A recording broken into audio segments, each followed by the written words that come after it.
এখানে আমি কড়াই গরম করতে বসিয়ে দিয়েছি। কড়াইয়ে এবার আমি তেল দিয়ে দেবো, সরষের তেল।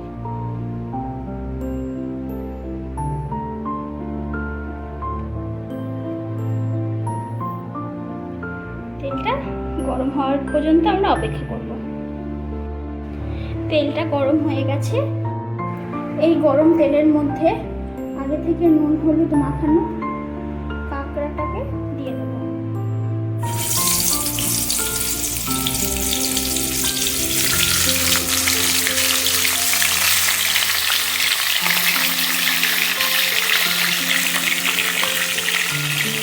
এবার আমি কাঁকড়াটাকে বেশ করে ভেজে নেবো, লাল লাল করে।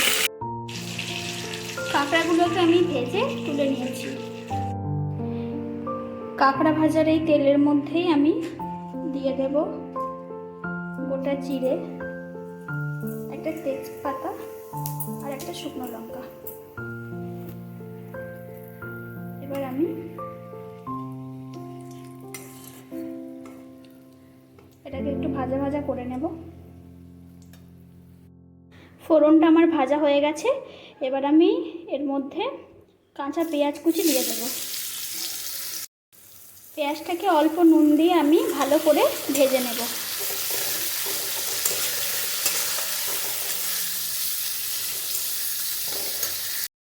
পেঁয়াজটা আমার ভাজা হয়ে গেছে।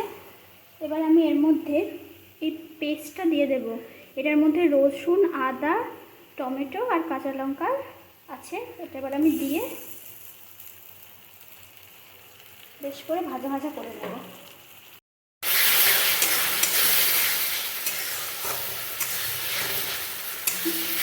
মশলাগুলো বেশ ভাজা ভাজা হয়ে গেছে।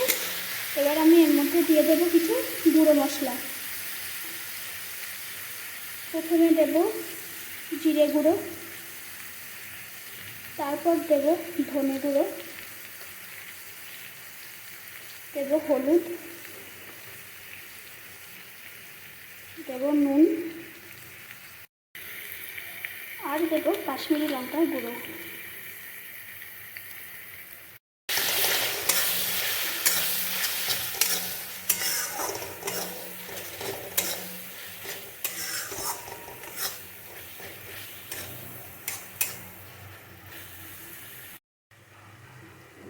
এখন এই মশলার বাটি ধোয়া জলটা দিয়ে এই মশলাটাকে ভালো করে কষিয়ে নেব।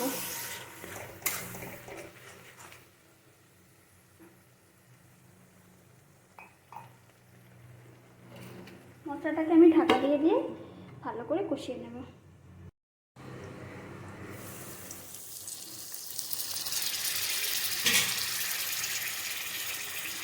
মশলাটা বেশ সুন্দর করে কষানো হয়ে গেছে।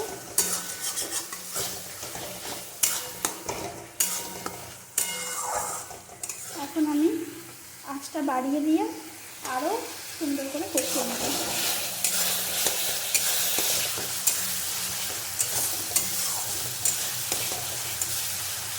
মশলাটা দিয়ে খুব সুন্দর তেল বেরিয়েছে।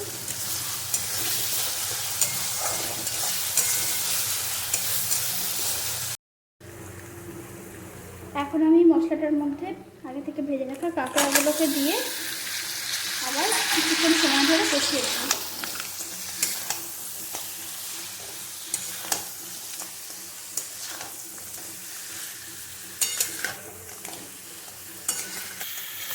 এই যে কাঁকড়াটাকে দিয়ে মশলাটা বেশ ভালো করে কষানো হয়েছে।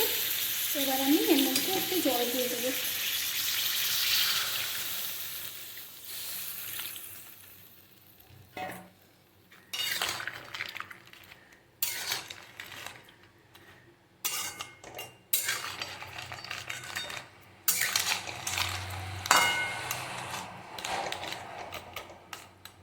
ঢাকা চাপা দিয়ে বেশ কিছুক্ষণ হতে দেব।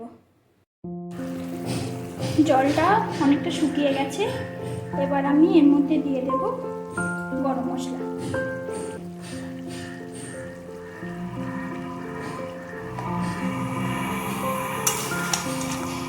গরম মশলা দিয়ে একটু নাড়িয়ে চাড়িয়ে কাঁকড়াটাকে নামিয়ে নেব।